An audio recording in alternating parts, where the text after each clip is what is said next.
اللہ کریم ارشاد فرماتا ہے یؤتی الحکمت من یشاء من یؤت الحکمت فقد اوتی خیرا کثیرا۔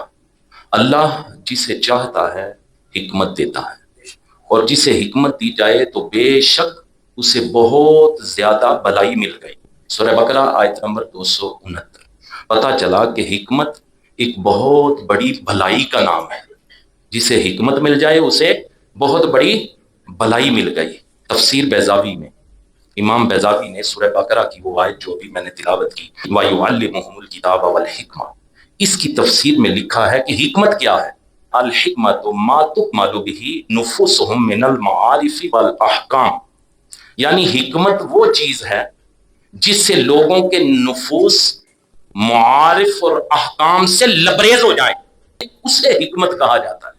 علامہ ابو حیان اندلسی رحمۃ اللہ تعالی علیہ نے حضرت یحییٰ بن معاذ رازی رحمۃ اللہ تعالی علیہ کا قول نقل کرتے ہوئے لکھا ہے الحکمت جند من جنود اللہ، یعنی حکمت اللہ کے لشکروں میں سے ایک لشکر ہے، یرسلہ اللہ الی قلوب العارفین، جسے اللہ تعالی عارفوں کے دلوں میں ڈالتا ہے۔ تفسیر بحر المحیط کی پہلی جلد میں سورہ بقرہ کی آیت نمبر 129 کے ذیل میں یہ تفسیر لکھی ہوئی۔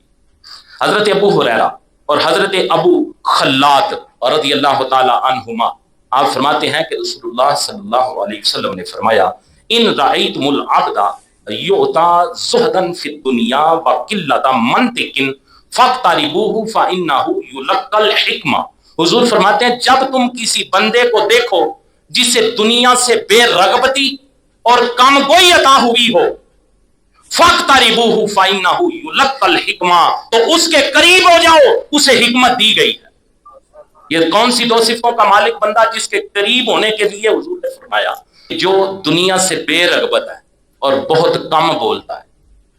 اگر دیکھنا ہو کہ کون سا ایسا بندہ ہے جس کے دل میں اللہ نے حکمت ڈالی ہے تو حضور نے دو نشانیاں بتا دی۔